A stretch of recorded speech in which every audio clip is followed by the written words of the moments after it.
أعوذ بالله من الشيطان الرجيم.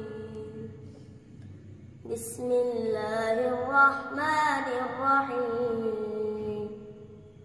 فلا صدق ولا صلى ولكن كذب وتولى ثم ذهب إلى أهله يتمطى أولى لك فأولى ثم أولى لك فأولى أيحسب الإنسان أن يترك سدى ألم يكن نطفة من مني يمنى ثم كان علقة فخلق فسوى فجعل منه الزوجين الذكر والأنثى أليس ذلك بقادر على